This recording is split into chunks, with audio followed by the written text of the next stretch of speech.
네, 오늘은 하나님의 도우심을 구하는 신앙, 이런 제목으로 함께 하나님의 말씀을 나누려고 합니다. 우리는 흔히 건강하다라는 기준을 아픈 곳이 없는 상태, 이렇게 생각할 수가 있습니다. 그러니까 아픈 곳이 없으면 건강하다, 이렇게 생각하는 거죠. 그런데 의학적으로 가장 무서운 상태는 통증을 느끼지 못하는 상태라고 해요. 그러니까 아픈 곳이 하나도 없다라고 내가 느끼고 있는데 사실은 통증이 있는데도 통증이 없는 걸로 느끼면 굉장히 위험하다라고 하는 거죠. 영적으로도 마찬가지입니다. 내 영혼이 말라 죽어가고 있는데 나는 내 삶이 평안하고 부족함이 하나도 없다라고 생각하고 있다면 내 죄로 말미암아 내 삶이 썩어 들어가고 있는데도 불구하고 그걸 알지 못한다면 오히려 우리의 영적인 건강 상태는 굉장히 치명적이다라고 할 수 있는 거죠. 오늘 부자와 거지 나사로가 등장합니다. 이 부자는 영적으로 아주 위험한 상태였던 거죠. 그가 죽어 음부에 떨어질 그런 상태였는데도 불구하고 그는 자기가 얼마나 위험한 상태인지 아예 통증을 느끼지 못하는 그런 상태였습니다. 이 부자는 자색 옷과 고운 베옷을 입고 날마다 호화롭게 잔치하는 부자였습니다. 오늘날로 치면 거대한 대저택에서 날마다 자신만의 성을 쌓고 사람들을 불러다가 교제하고 잔치하면서 파티하면서 그렇게 행복한 나날을 보내는 거죠. 그런데 20절 말씀에 보면 그의 대문 앞에 굶주린 병든 거지 나사로가 버려져 있는 것을 우리가 볼 수 있습니다. 부자의 상에서 떨어지는 것으로 그 배를 채우려고 했던 그 거지의 이름은 나사로였습니다. 이 나사로라고 하는 이름은요, 예수님이 복음서 전체를 통틀어서 말씀하시는 모든 비유 중에서 유일하게 그 이름이 등장하는 사람이에요. 그러니까 모든 사람이 다 어떤 사람이, 어떤 주인이, 어떤 부자가 이렇게 등장하는데 이 사람만큼은 거지 나사로다, 이렇게 등장하는 거예요. 그러면 그 나사로의 이름 뜻을 우리가 안 알아볼 수 없겠죠. 네. 이름이 우리 주님이 말씀하신 모든 비유 중에 유일하게 이 사람만 이름이 있다 하면 이름의 뜻이 있어서 그렇게 등장했을 거 아닙니까? 이 나사로의 이름 뜻은 하나님이 도우신다, 이런 뜻입니다. 굉장히 역설적이잖아요. 네.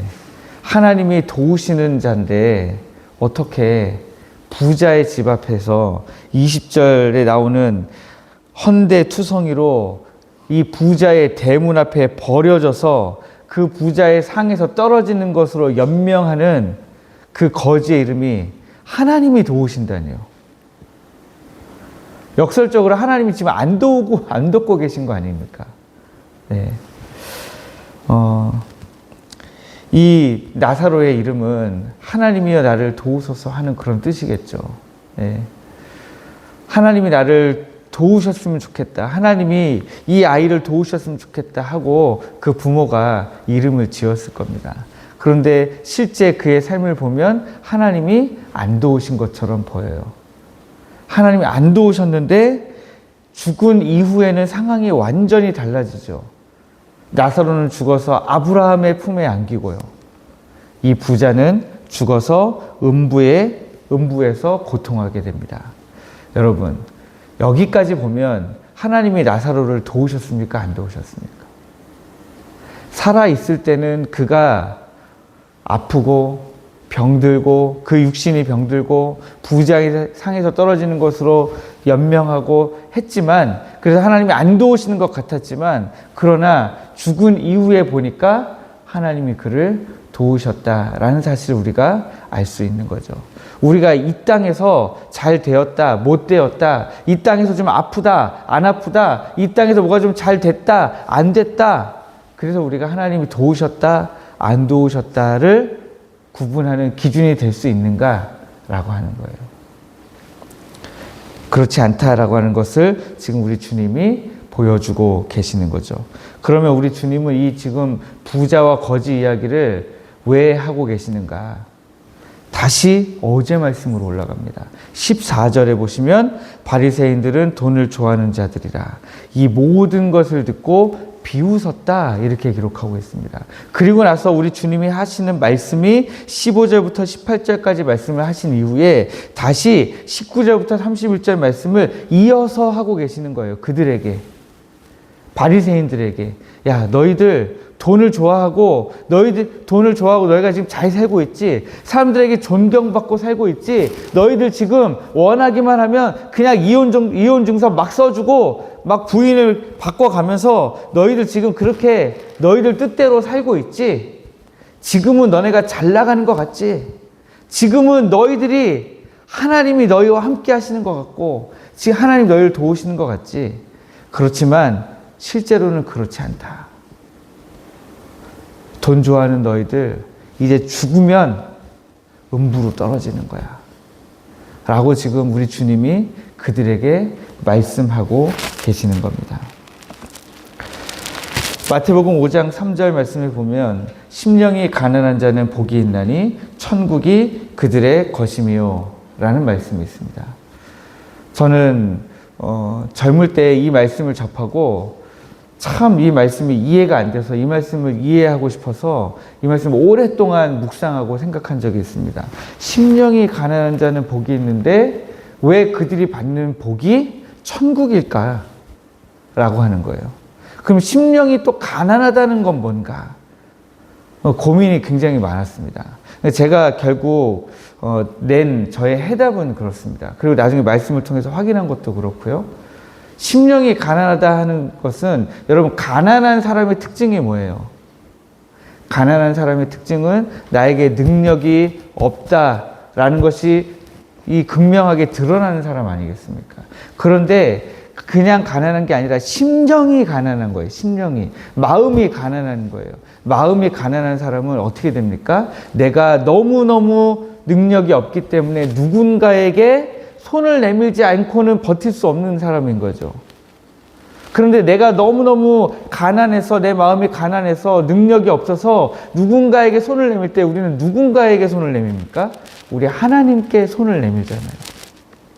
그러니까 하나님은 자기의 무능력함과 자기 스스로를 구원할 수 없음을 깨닫고 그 가난한 마음으로 하나님께 나 좀 살려주세요 하고 손을 내미는 그 사람에게 무엇을 약속해 주셨어요?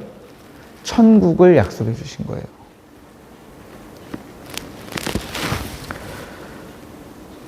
그러나 이 부자는 어떻습니까?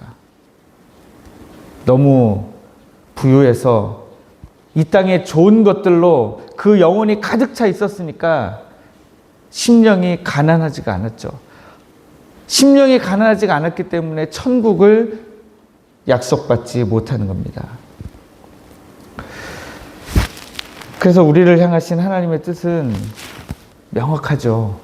우리의 힘과 우리의 능력으로 이 땅 가운데 부요한 마음으로 살아가지 말라는 거예요. 날마다 가난한 심령으로 하나님 앞에 서라 하는 것입니다. 세상의 부요함으로 인해서 우리의 하나님을 향한 우리의 마음이 닫혀지지 아니하도록 우리가 우리의 마음 가운데 날마다 하나님, 내가 내 힘으로 내가 구원받을 수 없습니다. 내가 나 혼자의 힘으로 주님께 나갈 수 없습니다. 주님, 내 삶에 우리 주님이 손 내밀어 주시지 않으면 난 아무것도 할 수 없습니다. 손 내밀고 나아가는 거죠. 그러면 이미 우리를 구원하신 그 예수 그리스도의 십자가가 우리 가운데 은혜로 다가올 줄 믿습니다. 우리의 신앙은 내가 가진 좋은 것을 자랑하는 것이 아니라 오직 하나님의 도우심을 구하는 겁니다. 바리새인들은 돈을 좋아하고 돈이 많은 것을 자랑하고 또 율법을 조금 겉으로는 어제 우리가 살펴본 것처럼 속으로는 아닌데 겉으로는 지킨 사람들인 것처럼 합법적으로 죄를 저지르는 그런 모습을 통해서 자기들을 합리화하고 있었습니다. 그러나 이제 우리는 나사로처럼 오직 하나님의 도우심만을 바라는, 그래서 가난한 심령으로 천국을 약속받는 우리 모든 성도님들 되시기를 주님의 이름으로 축복합니다.